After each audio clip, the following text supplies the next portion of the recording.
स्वागत है दोस्तों आपका हमारे चैनल ब्राइट फैक्ट्स में, जहां हम आपके लिए देश दुनिया की 15 बड़ी खबरें हर दिन लेकर आते हैं। लेकिन आगे बढ़ने से पहले एक बार चीनी बीमारी के संक्रमितों का आंकड़ा देख लेते हैं। दोस्तों, देश में संक्रमितों की संख्या 5,68,315 हो गई है और इनमें 3,35,000 लोग ठीक हो गए हैं और वहीं 16,893 की मौत हो चुकी है। आंकड़ों में हर घंटे ही इजाफा हो रहा है। इसी के साथ आज देखेंगे 80 करोड़ लोगों को इतने महीनों तक मुफ्त मिलेगा अनाज। पीएम मोदी ने किया ऐलान और भारत में टिकटॉक बंद होने के बाद क्या कहा चाइना की सरकार ने। आगे देखेंगे अनलॉक 2 की गाइडलाइन जारी, जानिए क्या खुलेगा और क्या क्या रहेगा बंद। आगे देखेंगे जानिए कब से खुलेंगे स्कूल, सरकार ने आखिरकार बता ही दिया। साथ ही साथ जिसके फोन में पहले से ही टिकटॉक मौजूद है तो क्या आप इसका इस्तेमाल कर पाएंगे और जियो दे रहा है इतना इंटरनेट फ्री। इन सभी खबरों को विस्तार से जानने के लिए हमारे साथ बने रहिए और देखते रहिए दोस्तों। लेकिन उससे पहले इस वीडियो को बनाने में मुझे बहुत मेहनत लगती है और इस मेहनत के लिए वीडियो को आप एक छोटा सा लाइक जरूर कर दें।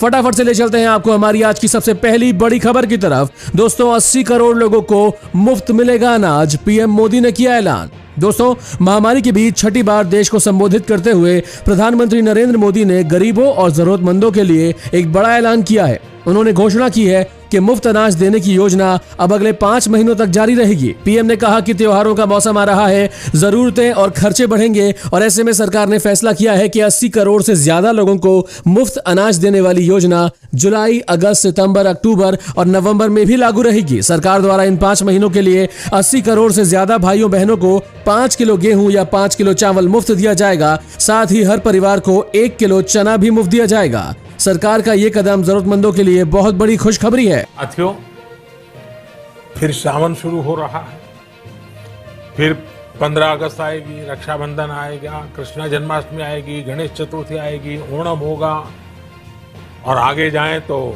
काटी बिहू है, नवरात्रि है, दुर्गा पूजा है, दशहरा है, दीपावली है, छठी मैया की पूजा है। त्योहारों का ये समय जरूरतें भी बढ़ाता है, खर्च भी बढ़ाता है। इन सभी बातों को ध्यान में रखते हुए ये फैसला लिया गया है कि प्रधानमंत्री गरीब कल्याण अन्न योजना का विस्तार अब दिवाली और छठ पूजा तक, यानी नवंबर महीने के आखिर तक कर दिया जाएगा।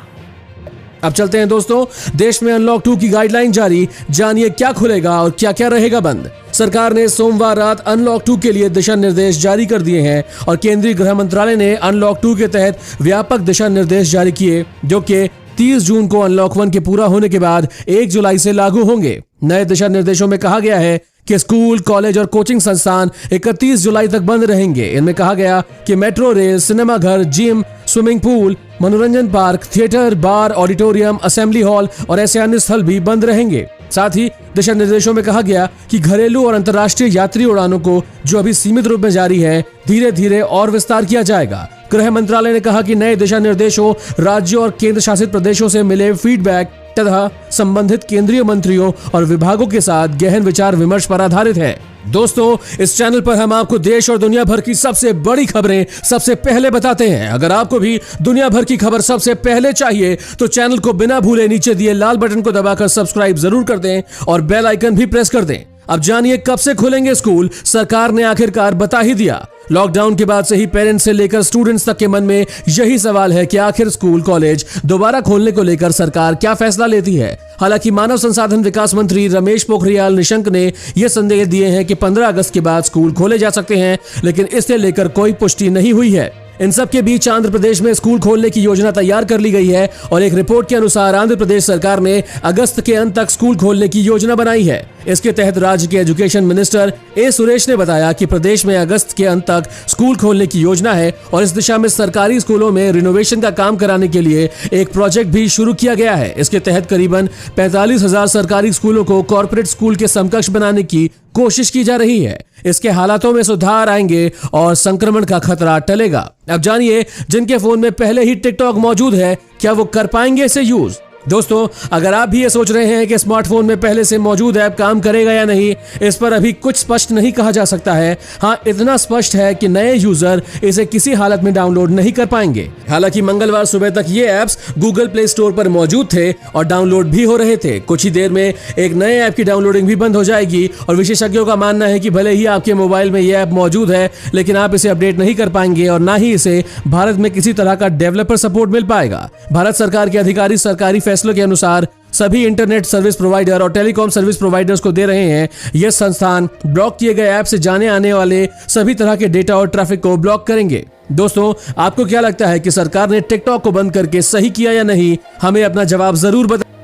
तो दोस्तों, कभी कभी हमें इंस्टाग्राम पर कुछ इंग्लिश में मैसेज आ जाते हैं जिन्हें पढ़ने में बहुत प्रॉब्लम होती है। तो आज मैं आपको एक बहुत बढ़िया ऐप के बारे में बताने वाला हूं जिसका नाम यू डिक्शनरी है। सबसे पहले इसे डाउनलोड करना होगा और सेटिंग में जाके मैजिक ट्रांसलेट को ऑन करना है। फिर उस आए हुए मैसेज पर स्वाइप कर देना और वो मैसेज हिंदी में ट्रांसलेट हो जाएगा। और हाँ, आप इंग्लिश में रिप्लाई भी कर सकते हैं। सिंपल है, हिंदी में मैसेज टाइप करो और उसके ऊपर भी स्वाइप कर दो, वो मैसेज इंग्लिश में ट्रांसलेट हो जाएगा। और हाँ, इसे आप ट्विटर, व्हाट्सएप हर जगह यूज कर सकते हो। तो है ना बढ़िया ऐप? जल्दी से डाउनलोड करो यू डिक्शनरी। लिंक आपको इस वीडियो के डिस्क्रिप्शन में मिल जाएगा।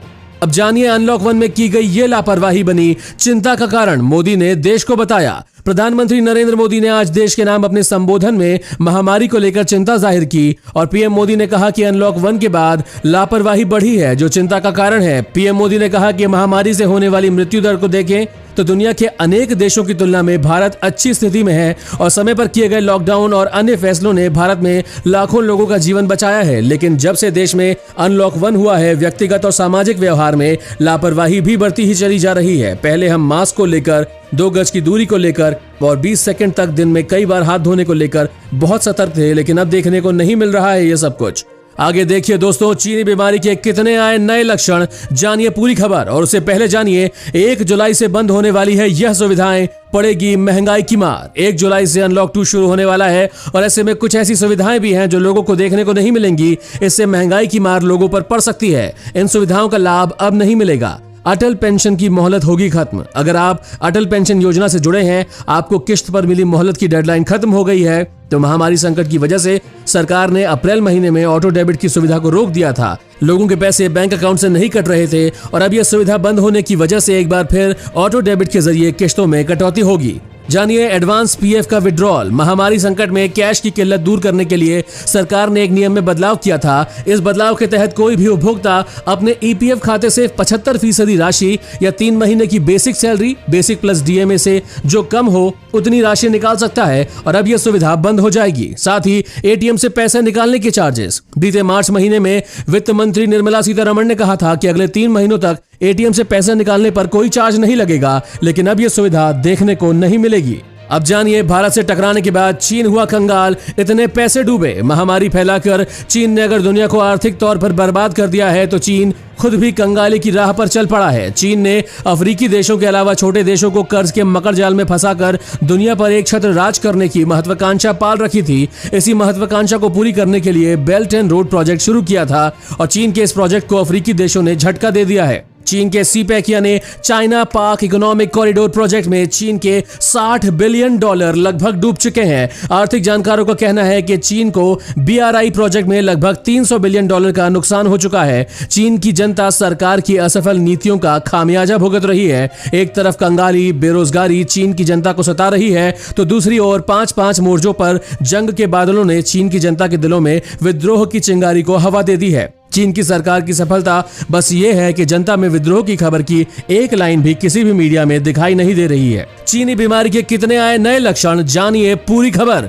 दोस्तों, अमेरिका के शीर्ष स्वास्थ्य निकाय centre for disease control and prevention ने वेबसाइट पर जारी संक्रामक महामारी के लक्षणों की सूची में 3 नए लक्षण शामिल किए हैं। स्वास्थ्य निकाय द्वारा 12 लक्षणों की सूची में अब बहती नाक, जी मचलना या उल्टी होना व दस्त को भी संक्रमण के लक्षण में जोड़ा गया है। बुखार या सर्दी लगना, खांसी, श्वास की कमी, थकान, मांसपेशियों या शरीर में दर्द, सिर दर्द, गंध या स्वाद के एहसास में कमी या खो देना व गले में खराश ऐसे लक्षण हैं जो पहले से ही संक्रमण की सूची में है। हालांकि स्वास्थ्य निकाय ने अपनी वेबसाइट पर बोला कि सूची में सभी संभावित लक्षण शामिल नहीं है। सीडीसी इस सूची को तब तक अपडेट करता रहेगा जब तक महामारी के बारे में अधिक जानकारी नहीं मिलेगी। आगे देखेंगे योग गुरु स्वामी रामदेव देंगे मुफ्त में दवा, कर दिया बड़ा ऐलान। उससे पहले जानिए टिकटॉक को लगा बहुत बड़ा झटका, अरबों में कमाई थी। दोस्तों भारत सरकार ने 59 चाइनीज ऐप्स को बैन कर दिया है, जिसे चीन के खिलाफ डिजिटल सर्जिकल स्ट्राइक भी कहा जा रहा है। लेकिन आपको बता दें दोस्तों कि टिकटॉक जैसी ऐप्स के लिए भारत एक बहुत बड़ा बाजार था, जिसके सहारे ये फेसबुक जैसी कंपनियों को टक्कर देने का सपना देख रही थी। गौरतलब है कि कुछ ही सालों में टिकटॉक ने भारत पर अपनी पकड़ बेहद मजबूत कर ली थी और करोड़ों मोबाइल में ऐप डाउनलोड से टिकटॉक खूब कमाई भी करने लगा था। वहीं अक्टूबर से दिसंबर 2019 के बीच महज 3 महीनों में इस ऐप से कंपनी ने 25 करोड़ रुपए कमा लिए थे, जबकि इस साल जुलाई से सितंबर के बीच कंपनी ने 100 करोड़ रुपए रेवेन्यू का लक्ष्य रखा था। भारत में टिकटॉक को करीब 47 करोड़ बार डाउनलोड किया जा चुका है और इसके कुल यूजर्स का 30% हिस्सा भारत में ही था। इसके बैन होने से चीन को भारी नुकसान हुआ है। अब जानिए टिकटॉक के साथ पबजी क्यों नहीं हुआ बैन। आइए जानते हैं विस्तार से। जहां एक तरफ टिकटॉक बैन होने की वजह से कुछ लोग खुश हैं तो कुछ खफा, वहीं एक तबका ऐसा भी है जो अब पबजी पर प्रतिबंध की मांग करने लगा है। लोग इस बात पर भी आश्चर्य जता रहे हैं कि सरकार ने आखिर पबजी पर प्रतिबंध क्यों नहीं लगाया। जिस पबजी गेम पर प्रतिबंध लगाने की मांग हो रही है वो असल में कोई चीनी नहीं बल्कि दक्षिण कोरियाई कंपनी द्वारा बनाया गया है। बैटल ग्राउंड द्वारा बनाए गए इस गेम को 2000 में आई जापानी फिल्म बैटल रॉयल से प्रेरित होकर बनाया गया था। जहां तक इसके चीन से संबंध की बात है तो बता दें कि चीनी सरकार ने तो शुरुआत में इस ऐप को मंजूरी ही नहीं दी थी, लेकिन बाद में इसे चीन के सबसे बड़े वीडियो गेम पब्लिशर टीसेंट द्वारा पेश किया गया था और इसके बदले उसे इस गेम में शेयर दिया गया था। इसे चीन में गेम ऑफ पीस के नाम से पेश किया गया था। अब जानिए दोस्तों, योग गुरु स्वामी रामदेव देंगे मुफ्त में दवा, कर दिया बड़ा ऐलान। योग गुरु स्वामी रामदेव ने एक टीवी के कार्यक्रम में दावा किया कि पतंजलि की दवाई कोरोनिल को मुफ्त में मरीजों तक पहुंचाने के लिए वो तैयार हैं। उन्होंने कहा 300 से 500 रुपए की एक गोली बना रहे हैं एलोपैथी वाले और उनकी दुकानदारी चल रही है। मुझे अपनी दुकानदारी नहीं चलानी, मैं महामारी के सभी रोगियों को मुफ्त में दवा देने के लिए तैयार हूं।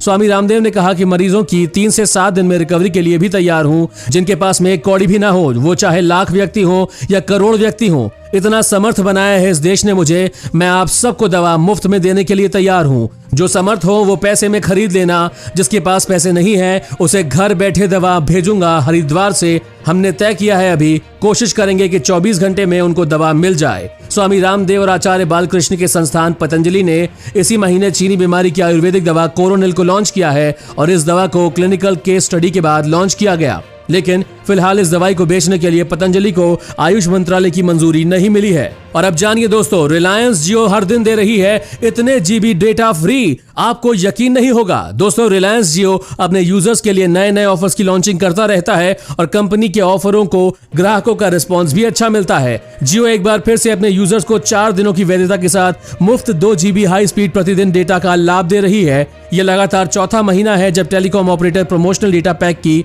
पेशकश कर रही है। इस तरह का आखिरी ऑफर मई में सामने आया था और इस तरह के ऑफर की कुछ रिपोर्ट्स अप्रैल और मार्च में भी सामने आई थी। आगे देखेंगे दोस्तों, भारत के 59 चाइनीज ऐप्स पर बैन के बाद जानिए चीनी मीडिया ने क्या कहा। उससे पहले देखिए सरकारी नौकरी पाने का अच्छा मौका, बहुत से वैकेंसीज निकली, जल्दी करें आवेदन। UCIL वैकेंसी 2020 भारतीय यूरेनियम निगम लिमिटेड ने mining made C, apprentice and other पदों के लिए भर्ती प्रकाशित की है। इच्छुक उम्मीदवार आवेदन करने से पहले सारी जानकारियां ले और उसके बाद ही अपनी योग्यता के अनुसार आवेदन करें। पदों के लिए 10th, ग्रेजुएशन, BSc या इसके समान उपाधि होना जरूरी है। रजिस्ट्रेशन शुरू होने की तिथि 15 मई 2020 है और आवेदन करने के लिए अंतिम तिथि 22 जुलाई 2020 है। फॉर्म भरने के लिए आप www.ucil.gov.in पर जाएं। और अब जानिए कैसे धरने पर बैठी गर्लफ्रेंड को परिवार वालों ने बहु स्वीकार किया, देखिए पूरा मामला।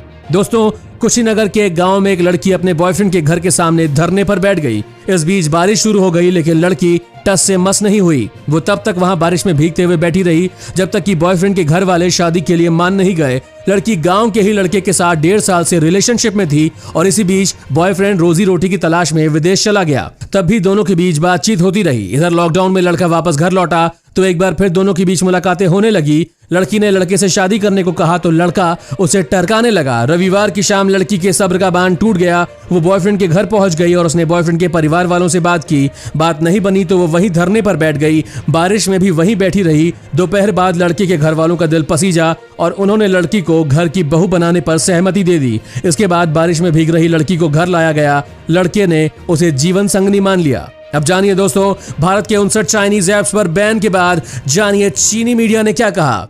दोस्तों, लद्दाख की गलवान वैली में भारत चीन सैनिकों के बीच हुई हिंसक झड़प के बाद भारत सरकार ने चीन के 59 ऐप्स पर सोमवार को बैन लगा दिया है। इन ऐप्स में टिकटॉक, यूसी ब्राउजर, हेलो और शेयरिट जैसे काफी पॉपुलर ऐप शामिल हैं। भारत ने तर्क दिया है कि इन चाइनीज ऐप्स के सर्वर भारत से बाहर मौजूद हैं और उनके जरिए यूजर्स का डेटा चुराया जा रहा था। उधर चीनी सरकार ने भले ही इस मामले पर कोई प्रतिक्रिया नहीं दी हो, लेकिन चीन की सरकारी मीडिया ने भारत के कदम को अमेरिका की नकल करने वाला करार दिया है। चीन के सरकारी अखबार ने कहा है कि चीन की वस्तुओं के बहिष्कार के लिए भारत भी अमेरिका जैसे ही बहाने ढूंढ रहा है। और अब जानिए दोस्तों, सोने चांदी की कीमत में आई गिरावट, जाने क्या चल रहा है रेट। दोस्तों, सोमवार को घरेलू सराफा बाजार में सोने की कीमतों में गिरावट देखने को मिली है। सोने की कीमतों में सोमवार को 26 रुपए की गिरावट देखने को मिली और सोने की कीमतों में आई इस कमी के कारण राष्ट्रीय राजधानी दिल्ली में सोमवार को भाव 49,245 रुपए प्रति 10 ग्राम पर आ गया है। इससे पहले सोने का भाव 49,271 रुपए प्रति 10 ग्राम था। वहीं वैश्विक स्तर पर भी सोमवार को सोने की कीमत में